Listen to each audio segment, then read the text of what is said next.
ओम शांति। 14 मई की बाबा की मुरली। मीठे बच्चे, आत्मा अभिमानी बनो। मैं आत्मा हूँ, शरीर नहीं। यह है पहला पाठ। यही पाठ सबको अच्छी तरह पढ़ाओ।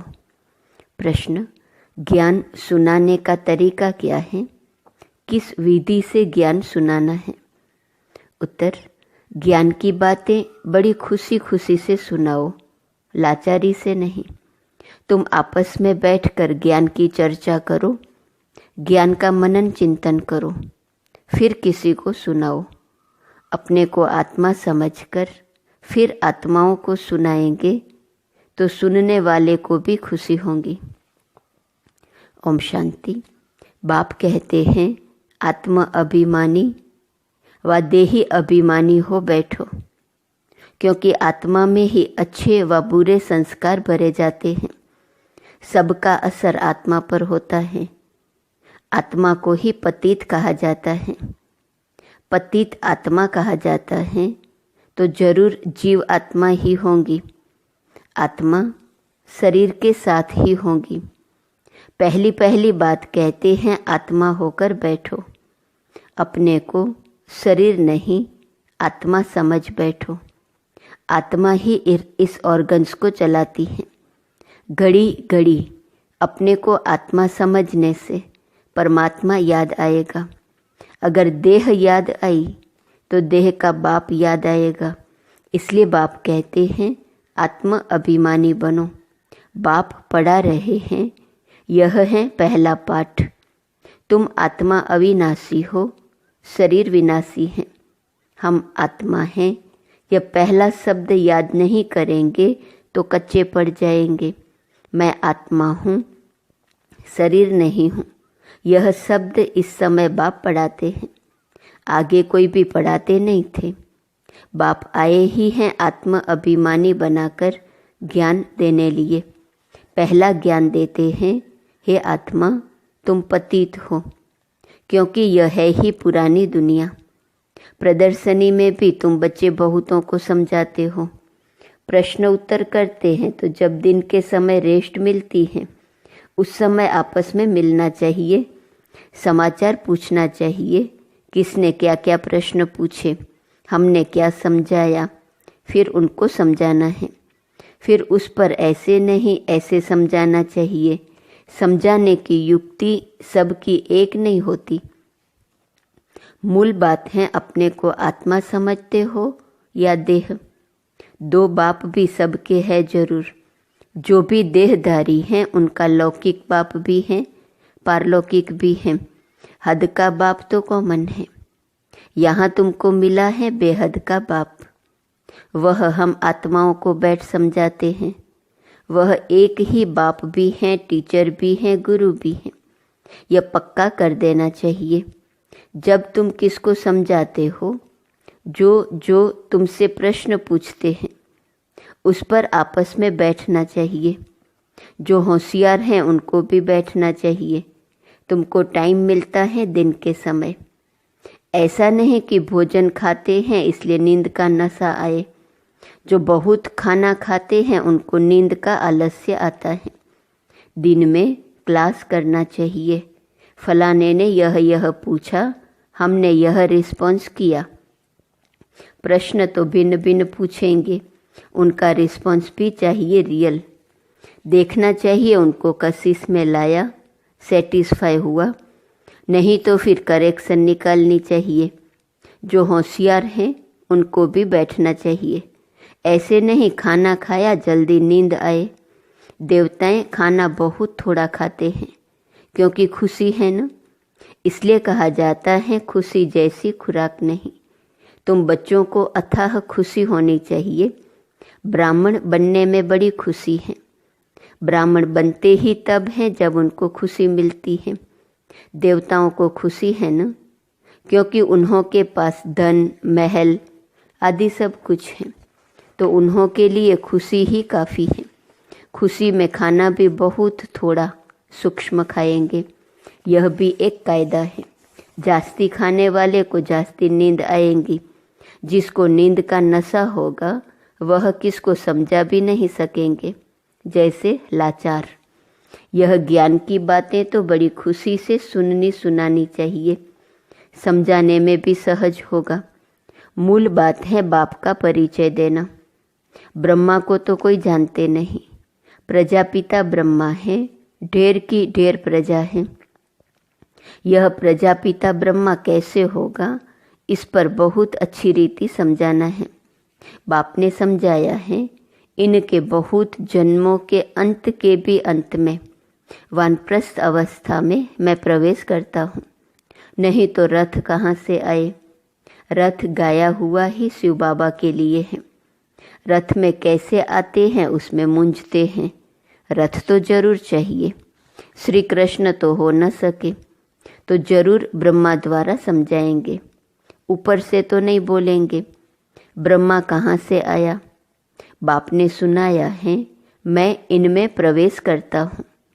जिसने पूरे 84 जन्म लिए हैं, यह खुद नहीं जानते, मैं सुनाता हूँ। श्री कृष्ण को तो रथ की दरकार ही नहीं। श्री कृष्ण कहने से फिर तो भागीरथ गुम हो जाएगा।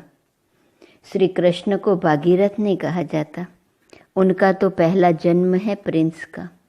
तो बच्चों को अंदर में विचार सागर मंथन करना चाहिए।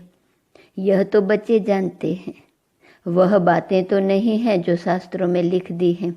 बाकी यह तो ठीक है, विचार सागर मंथन किया हुआ कलश लक्ष्मी को दिया है, उसने फिर औरों को अमृत पिलाया, तब स्वर्ग के गेट खुले। परंतु परमपिता परमात्मा को तो विचार सागर मंथन करने की दरकार ही नहीं। वह तो बीज रूप है, उनमें नॉलेज है, वही जानते हैं, तुम भी जानते थे। अभी यह अच्छी रीति समझाना जरूर है। समझने बिगर देवता पद कैसे पाएंगे। बाप समझाते हैं आत्माओं को रिफ्रेश करने के लिए, बाकी तो कुछ भी जानते नहीं। बाप आकर समझाते हैं, अभी तुम्हारा लंगर भक्ति मार्ग से उठा, अब ज्ञान मार्ग में चला है। बाप कहते हैं, मैं तुमको जो ज्ञान देता हूँ वह प्रायः लोप हो जाता है। एक है निराकार, दूसरा है साकारी। बाप समझाया तो बहुत अच्छा जाता है, परंतु माया ऐसी है जो कशिश कर गंध में ले जाती है, पतित बन पड़ते हैं। बाप कहते हैं, बच्चे तुम काम चित्ता पर चढ़ एकदम कब्रिस्तान में आ गए हो, फिर यहाँ ही परिस्तान होगा जरूर। आधा कल्प परिस्तान चलता है, फिर आधा कल्प कब्रिस्तान चलता है। अभी सब कब्र दाखिल होने हैं। सीढ़ी पर भी अच्छी रीति समझा सकते हो। यह है ही पतित राज्य, इसका विनाश जरूर होना है।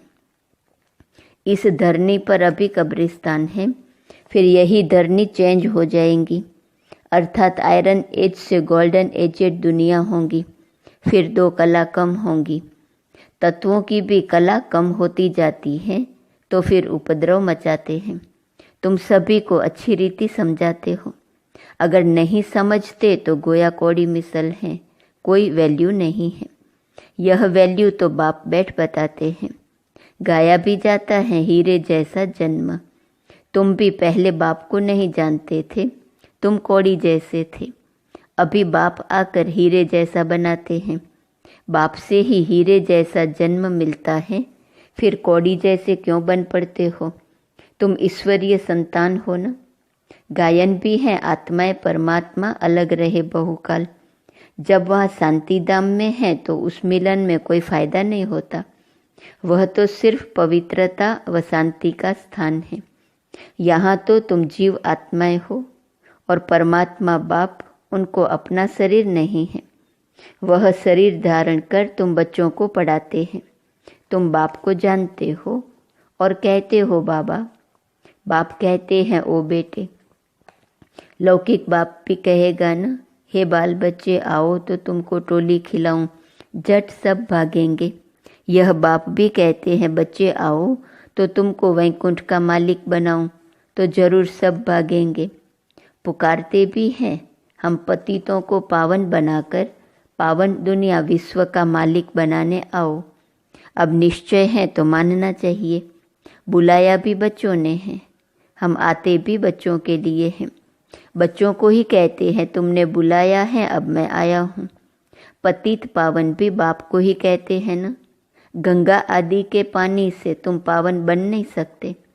आधा कल्प तुम भूल में चले हो, भगवान को ढूंढते हो, परंतु किसको भी समझ में नहीं आता है।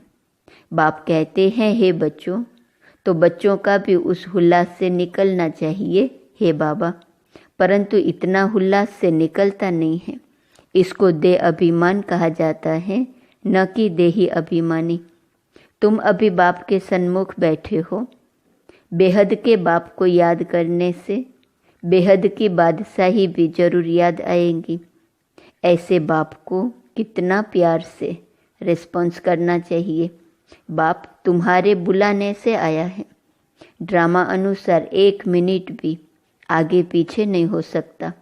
सभी कहते हैं ओ फादर रहम करो, लिबरेट करो।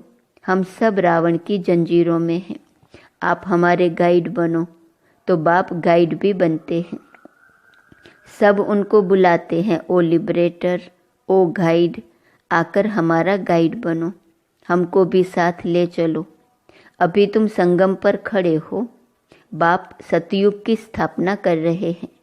अभी है कलयुग, करोड़ों मनुष्य हैं। सतयुग में तो सिर्फ थोड़े देवी देवता ही थे, तो जरूर विनाश हुआ होगा। वह भी सामने खड़ा है, जिसके लिए गायन है साइंस गमंडी, कितना बुद्धि से अक्ल निकालते रहते हैं।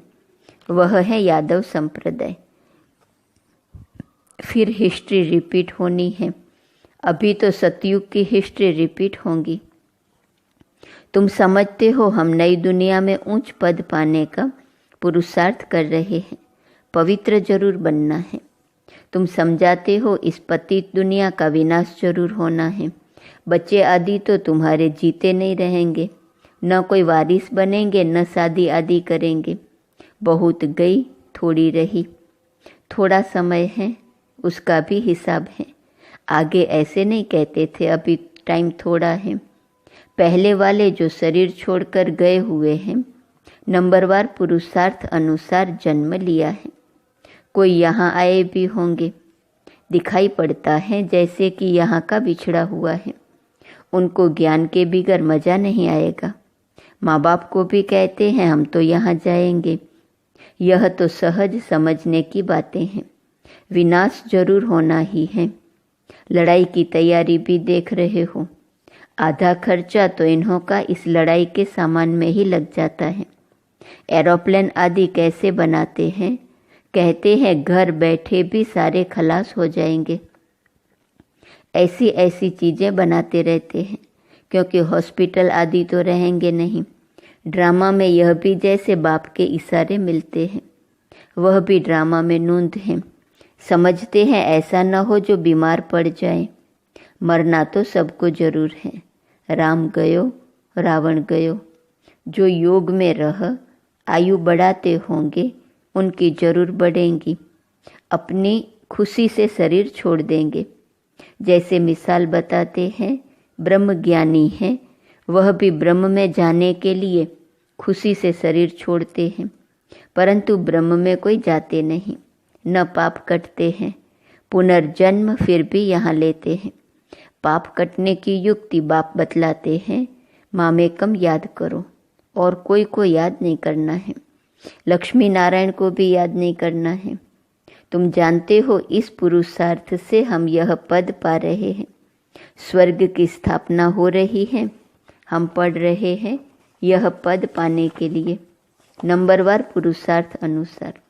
उन्हों की जो डिनाइस्टी चलती है वह बाप ने संगम पर अभी स्थापन की है। तुम भाषण भी ऐसा करो जो एक्यूरेट किसी की भी बुद्धि में बैठ जाए। इस समय हम ईश्वरीय संप्रदाय और प्रजापिता ब्रह्मा की मुख वंशावली भाई बहन हैं। हम आत्माएं सब भाई भाई हैं। ब्रह्मा कुमार कुमारियों की शादी होती नहीं। यह भी बाप समझाते हैं कैसे गिर पड़ते हैं, काम अग्नि जलाती है, परंतु डर रहता है एक बार हम गिरा तो की कमाई चट हो जाएगी। काम से हारा तो पद भ्रष्ट हो जाएगा। कमाई कितनी बड़ी है। मनुष्य पदम करोड़ कमाते हैं, उनको यह थोड़े ही पता है कि थोड़े समय में यह सब खत्म होना है। बॉम्ब्स बनाने वाले जानते हैं यह दुनिया खत्म होनी है। हमको कोई प्रेरक है, हम बनाते रहते हैं। अच्छा, मीठे मीठे सिकिलदे बच्चों प्रति माता पिता बाप दादा का याद प्यार और गुड मॉर्निंग। रूहानी बाप की रूहानी बच्चों को नमस्ते, रूहानी बच्चों की रूहानी बाप को नमस्ते नमस्ते नमस्ते। धारणा के लिए मुख्य सार, ज्ञान को अंदर गोटना है, अर्थात विचार सागर मंथन करना है। ज्ञान की आपस में रू रिहान कर फिर दूसरों को समझाना है। सुस्ती व आलस्य को छोड़ देना है। दूसरी पॉइंट, देही अभिमानी बन बड़े उल्लास से बाप को याद करना है। सदा इसी नशे में रहना है कि हम बाप के पास आए हैं कौड़ी से हीरा बनने, हम हैं ईश्वरीय संतान। वरदान, ज्ञान सूर्य ज्ञान चंद्रमा के साथ साथी बन रात को दिन बनाने वाले रूहानी ज्ञान सितारे भव। ज्ञान सूर्य ज्ञान चंद्रमा के साथ साथी बन रात को दिन बनाने वाले रूहानी ज्ञान सितारे भव। जैसे वह सितारे रात में प्रकट होते हैं, ऐसे आप रूहानी ज्ञान सितारे, चमकते हुए सितारे भी ब्रह्मा की रात में प्रकट होते हो।